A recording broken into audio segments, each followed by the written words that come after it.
Ayudé a mi primo a cancelar la boda en el propio altar porque su novia traicionó su confianza e invitó en secreto al padre que lo abandonó en la infancia y destruyó su vida.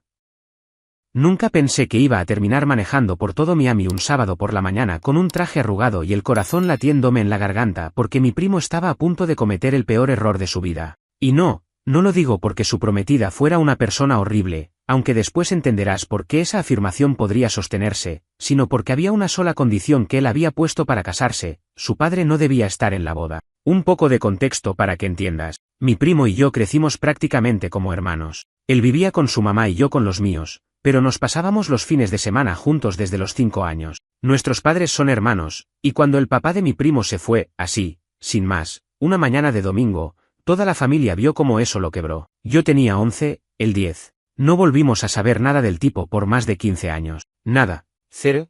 Como si se hubiera evaporado. Y aunque nunca lo decía abiertamente, mi primo cargaba con ese abandono como si fuera un ladrillo atado al pecho. Con los años, y después de terapia, mucha terapia, mi primo logró estabilizarse. Estudió ingeniería, consiguió un buen trabajo, se compró su primer auto, y después conoció a ella. Todo bien al principio.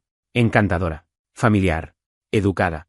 Pero había algo en su actitud que siempre me hizo ruido. Era de esas personas que dicen cosas como la familia es lo más importante mientras ignoran el contexto, la historia y las heridas abiertas. Cada vez que hablábamos del papá de mi primo, ella insistía en que debería intentar perdonar. Él le dejaba claro que no, que ni loco. Pero ella no paraba. La cosa escaló cuando empezaron a planear la boda. Mi primo fue directo: ni se te ocurra invitar a mi papá. Si aparece, me largo. No es una amenaza, es una promesa. Y ella le dijo que lo entendía. Incluso lo dijo frente a mí. Parecía resuelto. Pero lo que nadie sabía, ni siquiera yo, que normalmente me entero de todo, es que ella ya tenía otros planes. El día de la boda fue como una película en cámara lenta desde que me desperté. Mi primo estaba raro. Nervioso, sí, pero no el típico nerviosismo de alguien a punto de casarse. Era más bien como si presintiera que algo iba mal. No desayunó, no quiso ponerse el saco hasta el último segundo, y cada vez que le preguntaba si estaba bien, me respondía con monosílabos. Llegamos a la iglesia, sí, iglesia, aunque él nunca fue religioso, y empezaron los invitados a llenar los bancos. Yo me encargaba de coordinar a algunos primos con las flores y asegurarme de que la abuela no se perdiera por ahí. Y justo cuando iba saliendo a la entrada principal, lo vi. Estaba parado ahí, con un traje barato, una corbata mal anudada y una cara de hipócrita como si nada hubiera pasado. Como si no hubiera desaparecido del mapa durante toda la infancia y adolescencia de su hijo. Como si pudiera aparecer 20 años después como el padre del novio y ser bien recibido. Te juro que por un segundo pensé que estaba alucinando. Parpadeé, me acerqué más, y sí, era él. Me tomó unos 5 segundos sacar el teléfono y llamar a mi primo. No contestó. Corrí de nuevo al salón donde se estaba vistiendo con los otros padrinos y le dije: tenemos un problema grande. Está aquí. Me miró fijo, sin entender. Yo solo le dije: tu papá. Está aquí. En la entrada. Ahí fue cuando todo se derrumbó. Se levantó como un resorte, tiró la chaqueta al suelo y empezó a maldecir en voz baja. No se le veía furioso, se le veía traicionado, devastado. Tardó menos de un minuto en entender lo que eso significaba. Ella lo había invitado. No había otra forma. Él no le había dado el número, nadie de nuestra familia tenía contacto con ese hombre. La única opción posible era ella. Trató de marcarle. No contestó. Le mandó un mensaje. Silencio. Yo le pregunté qué quería hacer. Me miró con los ojos brillosos, como si estuviera aguantando las ganas de romper algo, y me dijo: vamos, me largo de aquí. No pienso casarme con alguien que cruza esa línea. Y así fue como terminé manejando por toda la ciudad, con mi primo en el asiento del pasajero mirando por la ventana como si hubiera perdido 10 años de vida en un solo segundo. No sé si alguna vez viste a alguien completamente roto, pero no de esos rompimientos que vienen con lágrimas o gritos, sino de los silenciosos. Esos donde la persona parece apagarse por dentro y seguir funcionando en modo automático. Así iba mi primo en el asiento del copiloto, sin mirar el celular, sin hablar, sin moverse casi, solo apretando el cinturón de seguridad como si fuera lo único que lo mantenía atado al planeta. No dijo una palabra durante 20 minutos, yo tampoco. No sabía qué se suponía que tenía que decirle. Lo siento, vamos a estar bien. Todo sonaba ridículo. Dimos vueltas sin rumbo un rato. Pasamos por Coral Gables, luego por Coconut Grove. El sol pegaba fuerte, y me empezó a sudar la espalda bajo el traje. Tenía que hacer algo. Así que paré en un estacionamiento cerca de la bahía, bajamos del auto y nos sentamos en un banco frente al agua. Fue entonces cuando finalmente habló. Me lo imaginé, me dijo, sin mirarme. Desde que empezamos con los preparativos, lo supe. Sabía que ella no lo entendía. No supe qué responder, así que solo lo dejé hablar. Me contó que, meses antes, tuvieron una pelea fuerte por el tema, que ella insistía con esa idea de sanar, de darle una oportunidad, que él había sido claro, pero que había notado como cada vez que el tema salía, ella se ponía más evasiva, que se fue apagando por dentro, pensando que tal vez estaba exagerando, que tal vez era él el que estaba mal por no querer ni siquiera considerar ver al tipo que los dejó sin mirar atrás. Y ahora sé que tenía razón. Me mintió. Me miró a los ojos y me mintió.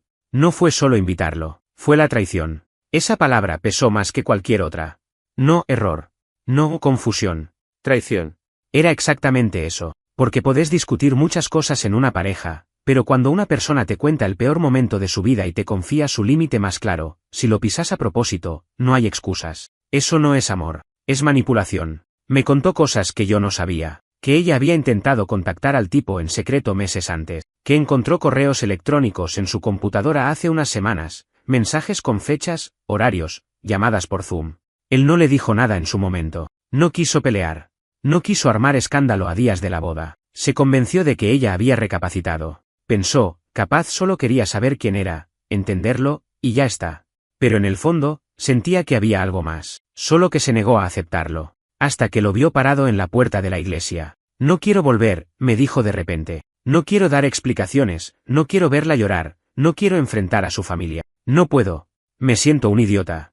Ahí fue cuando me di cuenta de que la peor parte para él no era haber cancelado la boda, era sentir que había confiado de más, que había bajado la guardia con alguien que, en el fondo, nunca entendió su dolor. Volvimos al auto y lo llevé a casa de mi tía, su mamá. Cuando nos vio llegar sin aviso, en traje, y sin sonreír, supo que algo estaba mal. Se le cayó la taza de café al piso. No necesitó que dijéramos nada. Solo se acercó y lo abrazó. No dijeron palabra por un buen rato. Yo me fui a la cocina a preparar café como excusa para dejarlos solos. No tenía idea de cómo se lo iba a tomar ella, pero algo me decía que no iba a ser sorpresa. Y no lo fue. Ella también lo había sospechado. Me dijo que la prometida era amable, sí, pero tenía esa manía de querer arreglarle cosas que no le correspondían, que más de una vez le había dicho cosas como yo voy a lograr que él y su padre se reconcilien o él no sabe lo que necesita, pero lo va a ver después. Y mi tía le dejaba en claro que no, que eso no funcionaba así, que el daño que había hecho ese hombre era profundo, y que no se trataba de una charla y un abrazo para curarlo todo. Mientras tanto, el teléfono de mi primo no paraba de sonar. Llamadas, mensajes, notificaciones. Apagó el celular. No quiso saber nada. Me dijo que si alguien quería hablar con él, que lo hicieran a través mío, que por hoy, él no iba a decir ni una sola palabra más sobre el tema. Y lo respeté. Yo, por otro lado, tuve que ponerme en modo operativo. Envié mensajes a los padrinos, a algunos familiares. Expliqué a grandes rasgos que la boda estaba cancelada, que él estaba bien físicamente, que más adelante se darían detalles. Nada más, solo lo básico, porque en momentos como ese, todo el mundo quiere saber el chisme, el drama, pero muy pocos realmente preguntan, ¿cómo está él? Y así fue como terminó un día que estaba destinado a ser uno de los más felices de su vida, convertido en una escena sacada de un drama familiar. Pero, como le dije cuando salimos del auto, mejor un corazón roto hoy que una vida entera de traiciones disfrazadas de buenas intenciones. Lo más irónico de todo es que muchas personas piensan que cuando alguien huye de su boda, lo hace porque tiene miedo al compromiso, porque se arrepiente a último momento o porque hay una tercera persona. Pero nadie habla del otro tipo de fuga, la que se da cuando el engaño viene de adentro, cuando tu pareja se convierte en cómplice de aquello que más daño te hizo. Y eso fue lo que pasó. No fue cobardía, fue defensa propia. Pasaron unas 3 horas desde que volvimos a casa de su madre. Durante ese tiempo, él se encerró en su cuarto. La tía no lo presionó. Solo dejó un plato de comida en la mesa, agua, y se sentó a ver televisión sin volumen, como si esperar fuera parte de una rutina que ya conocía demasiado bien. Yo traté de responder algunos mensajes, pero pronto entendí que no servía de nada intentar calmar a todo el mundo. Muchos reaccionaron como si él les debiera algo. ¿Cómo va a dejarnos plantados, y la comida, y los regalos, y el dinero que invertimos? Nadie pensó que la razón podía ser algo serio. Nadie preguntó si estaba bien. Lo más grave vino una hora después, cuando sonó el timbre. Era ella, vestida con el mismo vestido blanco, sin el velo, maquillaje corrido, acompañada de su madre. Mi tía me miró con una cara que no sé cómo describir. Se levantó con calma y me pidió que no interviniera, que ella se encargaba. Abrió la puerta, y antes de que la otra dijera algo, mi tía simplemente preguntó, ¿qué haces acá?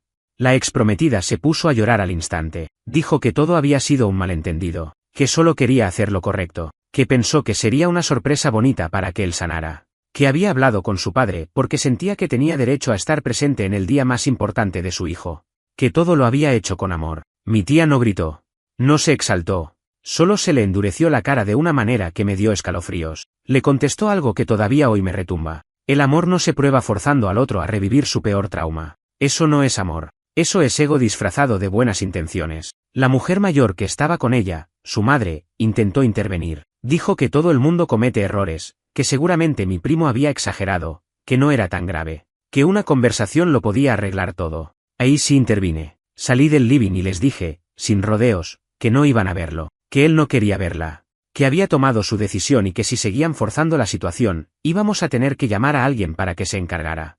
Por un segundo, todo quedó en silencio. Y entonces escuchamos la voz de él desde el pasillo. No quiero verla. No quiero escucharla. No quiero hablar con nadie de esa familia. Las palabras fueron secas, duras. Venían desde el fondo del corredor, donde él apenas se asomaba, sin camisa, con la mirada perdida y los ojos todavía rojos. No gritó. No lloró.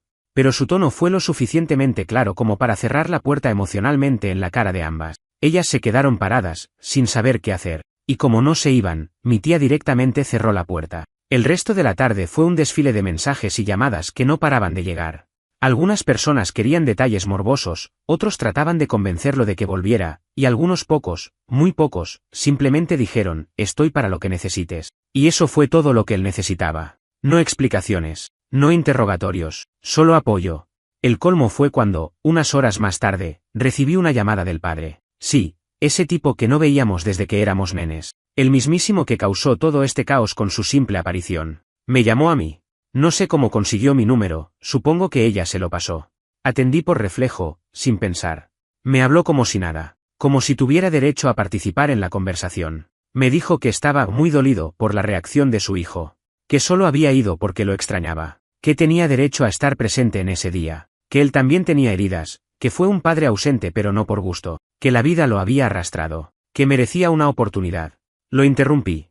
Le dije que no me hablara como si yo le debiera algo, que lo único que mi primo había pedido era no verlo, no saber de él, no compartir ese día con él, y que se apareció igual, sabiendo que eso podía arruinarlo todo. No fue una confusión, fue una decisión. Y por eso, ahora, que se bancara las consecuencias. Me colgó.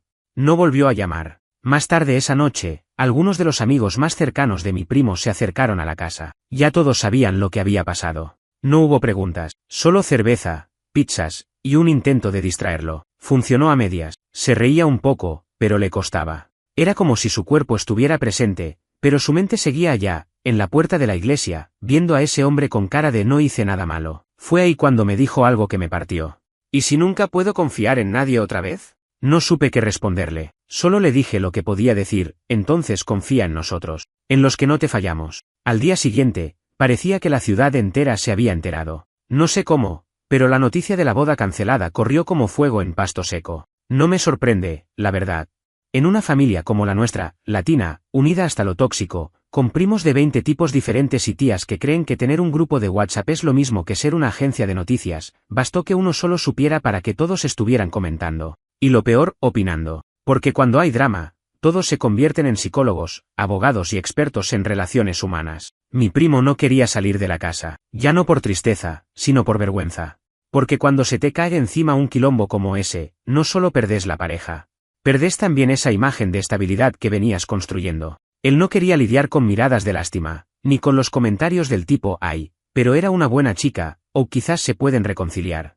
Porque nadie entendía que esto no era una pelea más. Era una traición a su historia. Yo, mientras tanto, trataba de contener el caos externo. Le pedí a algunos familiares que dejaran de mandar mensajes, que si realmente querían ayudar, se quedaran callados, que no mandaran audios larguísimos dando consejos que nadie pidió. Pero ya era tarde. Hasta la abuela llamó desde Nueva Jersey para decir que una boda no se cancela por un errorcito. ¿Errorcito?, pensé. Ese errorcito era el equivalente a clavarle un cuchillo emocional. Y no era la primera vez que pasaba. Y ahí es donde todo se empieza a entrelazar. Porque este no fue un hecho aislado. Esto venía de mucho antes. Mi primo, durante toda su vida, había tenido que cargar con la idea de que debía perdonar a su papá. En cumpleaños, en reuniones familiares, en Navidad, siempre había alguien que traía el tema. No te gustaría hablar con él, tal vez cambió, es tu sangre, eso no se rompe. Como si el daño fuera un trámite pendiente. Como si con una llamada de teléfono y un abrazo incómodo se resolviera todo. Esa presión silenciosa es algo que muy pocos entienden. Que te digan toda la vida que tenés que perdonar a alguien que jamás te pidió perdón, que no mostró arrepentimiento, que no se acercó, ni cuando moría algún familiar, ni cuando había una emergencia, nunca, y que, aún así, la culpa recaiga sobre vos por no querer reconstruir lo que otro destruyó. Por eso, lo que hizo su ex no fue un errorcito, fue la confirmación de que, al final del día, ella también creía que sabía mejor que él lo que necesitaba. Y eso dolía más que el abandono original. En paralelo, me tocó hablar con los padres de ella. Sí, porque como yo había sido el que se lo llevó, ellos pensaban que yo podía mediar. Me llamaron, con voz afectada, diciendo que estaban muy dolidos, que todo esto era una humillación pública, que su hija estaba devastada. Me dijeron que pensaban demandarlo por el dinero que habían invertido en la fiesta. Que había contratos firmados, que las flores, la música, el catering, todo ya estaba pagado. Tuve que respirar hondo antes de responder. ¿De verdad creen que la solución a esto es demandarlo? ¿Después de lo que hicieron? Les dije. ¿Creen que forzar a alguien a convivir con su trauma es algo que no tiene consecuencias? Pero no querían escuchar. Solo repetían que las cosas no se hacen así, que una boda es un compromiso con muchas personas, que la familia de ella había viajado desde otros estados. Y yo entendía todo eso, de verdad. Pero no podía permitir que lo pusieran a él como el villano. Así que fui claro. Si iniciaban algún tipo de acción legal, nosotros íbamos a responder. Que teníamos pruebas, que él había dejado claro desde el principio su límite, que todo esto estaba documentado. Que no se trataba de una rabieta de última hora, sino de una línea que fue cruzada deliberadamente. Ahí cambiaron el tono. Pasaron del enojo a la súplica. Me dijeron que ella estaba mal, que no dormía, que no comía, que lloraba todo el día, que solo quería verlo. Que si hablaban, seguro podían arreglarlo. Que él la amaba, ¿verdad? Y ahí entendí que ni siquiera después de todo eso comprendían la gravedad del asunto. Para ellos, todo podía arreglarse con una conversación, como si el simple hecho de hablarlo borrara el daño. No entendían que a veces el perdón no alcanza. Que hay cosas que simplemente no se pueden deshacer. Y que cuando alguien te rompe la confianza de esa manera, no hay marcha atrás. Les dije que no insistieran más, que no volvieran a contactarlo, que si ella necesitaba procesar su duelo, que lo hiciera con su familia, con sus amigos, con un terapeuta. Pero que no lo arrastrara a él de nuevo al centro de todo eso, porque bastante tenía ya con reconstruirse. Esa noche, por primera vez desde que todo estalló, él bajó a cenar con nosotros. No dijo mucho, pero se sentó. Comió. Escuchó nuestras anécdotas, incluso rió un poco cuando recordamos cómo casi prende fuego la cocina a los 15 años intentando hacer pancakes. Fue un momento pequeño, casi insignificante, pero lo sentí como una señal, de que, lentamente, estaba empezando a respirar otra vez. Y mientras lavábamos los platos, me dijo en voz baja. Lo peor de todo no fue cancelarla. Fue darme cuenta de que nunca me vio realmente, que no me escuchó. Nunca. 2 días después del colapso, la casa empezó a parecerse menos a una zona de guerra emocional. No porque el dolor se hubiera ido, sino porque los que estábamos ahí, mi primo, su madre y yo, sabíamos perfectamente que la vida no se congela para darte tiempo a sanar. Uno sigue levantándose, comiendo, yendo al baño, abriendo cortinas. Todo eso sucede incluso cuando tenés un agujero del tamaño de una boda rota en el pecho. Pero afuera, el mundo seguía girando, y la presión social no daba tregua. Los comentarios no paraban de llegar. Algunos eran los típicos, pobre chica, ¿y qué pasó exactamente? No podrían haberlo resuelto después del casamiento. Otros eran más crueles. Hubo quien dijo que mi primo era un cobarde, que seguro tenía a otra, que todo eso había sido una excusa. Lo clásico. La gente no soporta ver una historia que no cierre bonito. Necesitan que haya buenos y malos, blanco o negro. Porque el gris, lo real, les molesta. Y lo más molesto de todo era que los rumores ya se habían distorsionado. Escuchamos una versión donde ella nunca invitó al padre, sino que él llegó solo. Otra donde fue mi primo el que lo llamó en secreto y luego se arrepintió, esa me dio náuseas. Y una más donde yo fui el instigador de todo, que lo manipulé para que huyera, como si esto fuera un guión de novela de Telemundo. Todo eso llegó a nosotros a través de amigos en común, de capturas de pantallas, de tías que no pueden evitar meter el dedo donde no las llaman. Pero mi primo se mantuvo en silencio. No posteó nada. No respondió a nadie. Ni siquiera abrió los mensajes de voz que ella le seguía mandando. Yo sí los escuché, porque me los reenvió para saber si debía preocuparse. Eran desconcertantes. Pasaban de la súplica al enojo, del te extraño al me arruinaste la vida. Un torbellino emocional que dejaba claro que ella todavía no entendía por qué él había tomado esa decisión. Porque para ella, el problema era que él se fue. Pero no el motivo por el cual se fue. Y si no ves el motivo, no ves nada. En medio de todo ese lío, apareció una figura inesperada, la hermana menor de ella. Una chica tranquila, con la que yo había hablado poco en eventos familiares. Me escribió por Instagram, lo sé, suena ridículo, pero así es ahora, y me pidió que nos viéramos, que necesitaba hablar. Acepté porque sentí que algo tenía para decirme que valía la pena. Nos encontramos en una cafetería medio escondida en Bingwo. Llegó puntual, sin maquillaje, con cara de no haber dormido en días. Se sentó frente a mí y fue directo al grano. No voy a defenderla, dijo. Lo que hizo estuvo mal. Muy mal. Yo se lo advertí. Le dije que si hacía eso, lo iba a perder. Que lo conocía mejor que ella, aunque fuera su pareja. Pero no me escuchó. Me sorprendió la honestidad.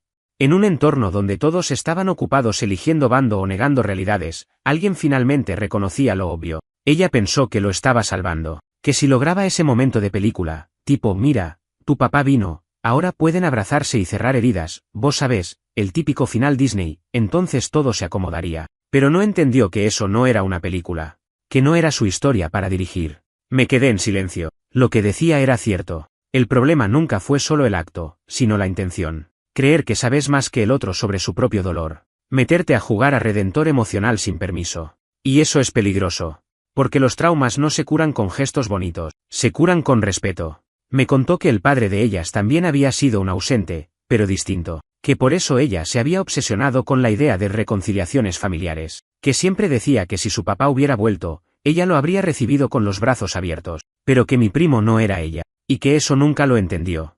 Antes de irse, me dejó una frase que me quedó grabada. No te pido que la perdonen, pero solo quería que supieran que no todos en su familia pensamos como ella. Le agradecí. Fue un gesto simple, pero en medio de tanto ruido, fue un respiro. Volví a casa y le conté a mi primo. No dijo nada al principio. Luego asintió y murmuró. Ojalá ella hubiera tenido esa claridad antes. Esa noche fue distinta. Se quedó en el living con nosotros, vio una peli, comió helado. Rió un poco más. Ya no era el tipo derrotado que había escapado de su boda. Era alguien que empezaba a reconstruirse. Y no con frases cliché ni con soluciones mágicas. Con tiempo. Con espacio. Con compañía. Mientras lavábamos los platos otra vez, me dijo. ¿Sabes qué me da más miedo ahora? ¿Qué? Que haya tanta gente que piense que lo que hizo ella estuvo bien. Y ahí fue cuando supe que este no era solo su proceso. Era una conversación que muchos evitan tener. Porque cuando alguien pone un límite a sus padres, al pasado, a los vínculos tóxicos, es juzgado como ingrato, frío, insensible. Y no es eso. Es supervivencia.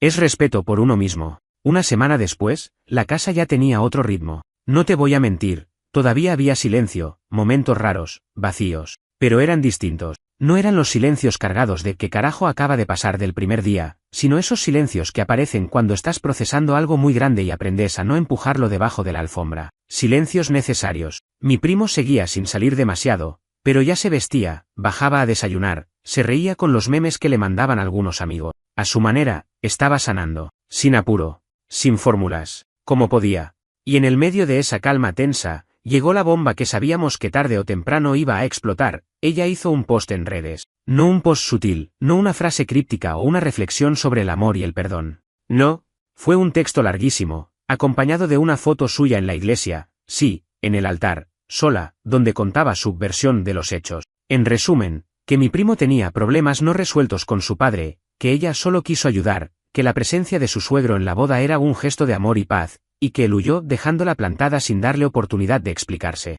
El post explotó.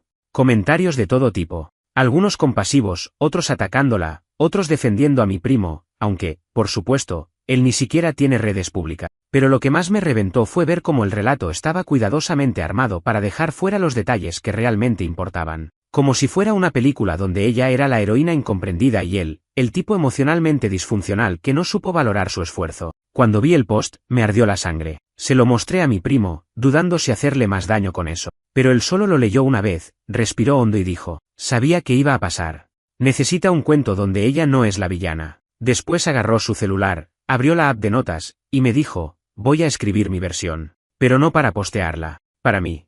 Para tener claro que no me lo imaginé, que no exageré, que no fue mi culpa. Lo vi escribir durante casi una hora. No interrumpí. Solo me quedé ahí, en silencio, mientras él volcaba en ese texto lo que no había podido decir en voz alta, lo que nadie más había querido escuchar, lo que la mayoría prefería ignorar, que no era la primera vez que alguien le pedía que se tragara el dolor, que ya había pasado su infancia entera pretendiendo que estaba todo bien, que cada vez que mencionaba a su papá, alguien le decía bueno, pero seguro tenía sus razones, que cada vez que contaba cómo fue crecer sin esa figura, le respondían pero mira qué bien saliste igual. Como si no tener cicatrices visibles fuera lo mismo que no tener cicatrices. Ese texto, aunque nunca se publicara, era una declaración de principios, de límites, de identidad. Era su manera de decirse a sí mismo, no estás loco, no estás exagerando, tenías razón en irte. Cuando terminó, me pidió que lo leyera. Lo hice. Cada palabra me apretaba el pecho. No era una carta de odio, era de dolor. Un dolor muy viejo, muy callado. Esos dolores que nadie ve porque no tienen forma ni fecha. Pero ahí estaba, en su letra. Le pregunté si quería que lo ayudara a compartirlo, si quería que lo hiciera circular entre los que estaban hablando pavadas. Me miró y me dijo, no, que se queden con su versión. Yo sé la mía, y me alcanza. Y esa frase fue como un clic, porque mi primo, durante toda su vida, había sentido que tenía que demostrar lo que había sufrido, que si no era visible, no era válido, que si no convencía a los demás, entonces lo suyo no contaba. Pero ahora estaba haciendo algo distinto, validarse a sí mismo. Y eso vale más que cualquier defensa pública. Ese mismo día, algo cambió. Se cortó el pelo, se afeitó, se puso una remera que le gustaba y salió a caminar solo. No lejos, solo unas cuadras, pero fue la primera vez desde la boda que salió por voluntad propia. Cuando volvió, dijo que había comprado helado para la cena. Nadie dijo nada. No hacía falta. Lo entendimos. Esa noche, su madre me preguntó si creía que iba a poder superar esto. Le respondí lo que creía de verdad. Sí, porque no se quebró. Se rompió, pero no se quebró. Ella asintió, con los ojos llenos de lágrima. Me dijo que le dolía tanto verlo así, pero que por primera vez lo sentía más fuerte, que tal vez esta ruptura no era el final de nada, sino el comienzo de algo mejor, que él necesitaba verse libre de todas esas ideas que lo ataban desde chico. Y tenía razón. Los días siguientes fueron más tranquilos, menos mensajes, menos comentarios. El post de ella desapareció. Tal vez se cansó, tal vez alguien le dijo que no le hacía bien seguir con eso, o tal vez, simplemente, entendió que no iba a ganar nada intentando manipular la narrativa. Mi primo empezó a salir más, se juntó con amigos, volvió a correr. Empezó a hablar sobre volver a su departamento, aunque todavía se quedaba en casa de su madre la mayor parte del tiempo. Y una tarde, cuando estábamos tomando mate en el patio, me preguntó algo que me sorprendió. ¿Qué harías vos si tuvieras que volver a empezar después de una cagada así? Pensé un rato y le dije, empezaría por elegir con quién sí quiero contar. Lo demás viene solo. No sé si fue la charla del patio, el helado de pistacho que trajo un día o simplemente el paso inevitable del tiempo, pero algo en mi primo cambió. No en un gran giro cinematográfico donde de repente todo se soluciona, porque eso no pasa, sino en los pequeños gestos, como cuando volvió a dormir en su propio cuarto después de casi 2 semanas tirado en el sillón, o cuando contestó un mensaje de un amigo sin que yo lo empujara. O la más significativa de todas, cuando abrió el placard, sacó el traje que usó el día de la boda fallida, lo metió en una bolsa y lo dejó junto a la puerta para donar. Yo estaba ahí cuando lo hizo. No le dije nada. Pero él sí me dijo algo, mirándome con la seriedad de quien está dando un paso enorme. No quiero conservar nada que me haga sentir como si fallé. ¿Ya fue? Y sí, ya fue. Ese traje no era solo una prenda. Era una versión de sí mismo que estaba soltando. La que pensaba que tenía que perdonar lo imperdonable para ser el bueno, la que se tragaba las dudas con tal de no incomodar a nadie, la que creía que si amaba lo suficiente, los demás iban a cambiar. Pero ahora estaba entendiendo que no siempre el amor alcanza para curar lo que el otro no quiere ver. Días después, volvió por fin a su departamento. Lo acompañé en el auto, no porque no pudiera ir solo, sino porque me pidió que estuviera ahí, por si me agarra la nostalgia, dijo. El lugar estaba igual. Las plantas que había dejado tenían un pie en la tumba, pero sobrevivieron. Había ropa en el respaldo de una silla, y una taza sucia sobre la mesada, como si todo se hubiera congelado el día que se fue. Pero él no. Él ya no era el mismo. No quiso desempacar al instante. Caminó por el living, se sentó en su sillón favorito, abrió las ventanas. Lo vi observar todo con una mirada extraña, mezcla de reconocimiento y distancia, como si ese fuera el departamento de alguien que conocía pero ya no era él. Me siento raro acá, me dijo. Es normal. Volver al lugar donde fuiste feliz antes de una tormenta es como pisar tierra arrasada. Pero es tuyo. Y podés volver a construir. Nos quedamos un rato sin hablar. Después me pidió ayuda para hacer una limpieza general. Tiramos papeles, donó libros que no iba a releer, Hasta sacamos un par de cosas que eran de ella, una taza que decía "Juntos es mejor", un portarretrato vacío y unas pantuflas que ya no tenían dueño. No hubo escenas, solo decisiones, pequeñas, necesarias, contundentes. En medio de todo ese movimiento, mi primo me contó algo que me hizo ver la dimensión interna de todo lo que había vivido. Me dijo que desde chico tenía la sensación de que algo estaba mal con él, que si su papá se había ido, era por su culpa, que si su mamá lloraba en silencio en la cocina, era porque él no era suficiente, que si la familia hablaba bajito de ciertos temas, era porque él era el tema incómodo. Creció creyendo que existía para cargar con la culpa de todos, y cuando ella me traicionó, fue como confirmar todo eso de nuevo, como si hasta la persona que me eligió no pudiera respetar mis límites. Lo escuché en silencio, no porque no supiera qué decir, sino porque entendí que él no necesitaba respuestas, necesitaba testigos, alguien que estuviera ahí y dijera: sí, te entiendo, te creo. Tenés razón en sentirte así. Pero ya no más, agregó. No voy a seguir construyendo relaciones donde tengo que pedir permiso para sentir lo que siento. Me dio orgullo, te lo juro. Ese tipo roto que vi hace 2 semanas, llorando en el asiento del copiloto, ahora estaba de pie, tomando control. No para vengarse, no para lastimar, para reconstruirse desde un lugar más honesto. A la noche hicimos una especie de cena improvisada para celebrar la mudanza emocional, como él la llamó. Vinieron 2 amigos suyos, uno trajo vino, el otro comida tailandesa.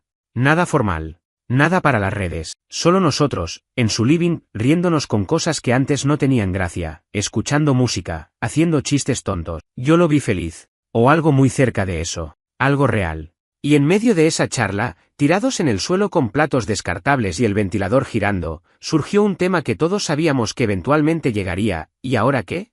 Uno de sus amigos le preguntó si pensaba hablar con ella alguna vez. No de volver, sino de cerrar el asunto. Mi primo negó con la cabeza. No necesito ese cierre. Ya lo hice yo solo. Y eso fue lo más poderoso que escuché en semanas. Porque vivimos con la idea de que todo necesita una última charla, una disculpa, una escena final donde todo se acomoda. Pero a veces eso no llega. A veces tenés que darte vos mismo la despedida que el otro no supo darte. Y él lo estaba haciendo. Después de eso, hablamos de otras cosas. De trabajo, de planes, de qué serie ver. Lo vi tomar notas de proyectos que había dejado colgados, y hasta hablar de anotarse en un curso de cocina. Detalles pequeños, pero que mostraban que la vida, lentamente, estaba volviendo a ser suya. Antes de irme, me dijo algo que me hizo tragar saliva. Gracias por sacarme de la iglesia ese día. Me salvaste la vida, literal. Y aunque sabía que exageraba un poco, lo miré y le dije: no fue solo sacarte, fue recordarte que podías salir. Vos elegiste hacerlo. No todos se atreven. Cerramos el círculo unas semanas después, pero no fue en una conversación dramática ni con algún tipo de acto simbólico lleno de lágrima. No. Fue con algo tan simple como ver a mi primo comprando un nuevo juego de sábanas en Target, después de haber tirado las anteriores porque ya tenían historia vieja pegada. Te juro que ese detalle, esa compra tonta, me pareció más poderosa que cualquier carta de despedida. La vida ya no giraba en torno a ella, ni a la boda, ni al padre, giraba en torno a él, a su día a día, a lo que sí podía controlar, a lo que elegía tener cerca. Pasaron muchas cosas desde que se bajó del auto esa mañana de sábado y dijo que no iba a casarse. Lo vi pasar por todas las etapas posibles, la rabia muda, la culpa injustificada, la tristeza de cama y cortinas cerradas, el miedo a estar solo, la necesidad de entender. Pero lo más importante fue que lo vi avanzar. No porque lo empujaran, no porque alguien le dijera dale, supéralo, sino porque, en algún momento, él decidió que su historia no terminaba ahí. Nunca volvió a hablar con ella. Ella sí intentó algunos últimos manotazos. Mandó una carta, luego un mensaje desde otro número, y hasta contactó a un amigo en común para ver si había posibilidad de una charla civilizada. Pero él fue claro, no quería contacto. No había nada que hablar. No por orgullo, sino por respeto. A sí mismo, primero. A su paz, después. Me acuerdo que cuando éramos chicos y jugábamos a las escondidas, él siempre era el que se escondía en los lugares más obvios. Nunca le gustó huir demasiado lejos. Y cuando le preguntaba por qué, me decía algo que de grande entendí mejor: no me gusta que tarden mucho en encontrarme. Creo que eso se quedó con él durante años. Siempre esperó que alguien lo encontrara, que alguien lo entendiera sin tener que explicarse tanto, que alguien lo quisiera sin tener que justificar su dolor. Y por eso se aferró tanto a su ex, porque creyó que ella era esa persona. Pero cuando entendió que no lo era, tuvo que hacer lo más difícil que uno puede hacer: soltarse sin tener red. Y lo hizo. Hoy vive solo, pero no está solo. Retomó el trabajo después de unas semanas, volvió a entrenar, se anotó en ese curso de cocina, aunque ahora jura que lo suyo no es la masa madre, y está pensando en mudarse de ciudad. Dice que quiere probar algo nuevo, Que ya fue suficiente de quedarse en lugares donde todo le recuerda a lo que no salió como esperaba. Su mamá está bien, tranquila, orgullosa de cómo su hijo enfrentó todo. Aunque le duele, como a cualquier madre, que haya tenido que pasar por algo tan fuerte para poner los límites que nadie más respetaba por él. Hablamos mucho ella y yo, de cómo la familia, sin quererlo, a veces empuja a sus miembros más dañados a fingir que están bien, de cómo la presión por no armar lío termina siendo más violenta que cualquier grito, y de cómo, ahora que todo pasó, su hijo parece más libre que nunca. También me agradeció. Me dijo que sin mí, él quizás se habría quedado en esa iglesia, tragándose las lágrimas y diciendo, sí, acepto, mientras por dentro se le partía el alma. Le respondí que no hice nada heroico, que simplemente hice lo que cualquier persona que ama de verdad a alguien haría, estar ahí cuando más se necesita. Y quizás eso es lo que más me queda de todo esto, la importancia de estar. No con grandes discursos, ni con soluciones mágicas, solo estar. Sentarse al lado, aguantar el silencio, acompañar la furia, escuchar los mismos miedos una y otra vez sin decir, ya hablaste de eso, estar.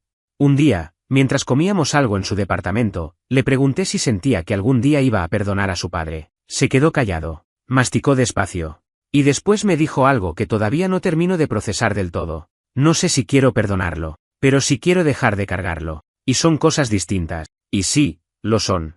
Porque el perdón muchas veces se pone como meta final, como si fuera un trofeo emocional. Pero dejar de cargar a alguien, eso es libertad. Es soltar la cuerda. Es dejar de invitar fantasmas a tu mesa. Mi primo no quiere escribir un libro sobre su experiencia, no quiere ir a hablar a ningún podcast, ni volverse símbolo de superación. Quiere vivir tranquilo. Que no lo definan ni su ex, ni su viejo, ni la boda que no fue. Quiere poder hablar de todo eso algún día sin sentir que se le revuelve el estómago. Y si no puede, tampoco pasa nada. Porque no todo dolor tiene que ser didáctico. A veces solo tiene que ser habitado y después dejado atrás. Yo, por mi parte, sigo cerca. Ya no como el primo salvador, sino como lo que siempre fui, familia. De la que no traiciona, de la que no empuja, de la que no explica los sentimientos ajenos con frases de painte. Familia real. Imperfecta, pero presente. Hoy nos reímos cuando le digo que su historia parece guión de película. Demasiado larga y sin final feliz, dice. Pero yo creo que sí lo tiene. Solo que no es el final que todo el mundo espera. No hay reconciliación, ni reencuentro dramático, ni beso bajo la lluvia. Hay una persona que aprendió a decir esto no lo acepto y se fue a tiempo. Y eso, para mí, es un final de los buenos. Y por si alguien más necesita escucharlo, no es egoísta irte de un lugar donde no te respetan. No es cruel poner un límite. No es un pecado elegir tu paz antes que la historia que los demás quieren que protagonices. A veces, eso es lo más valiente que puedes hacer.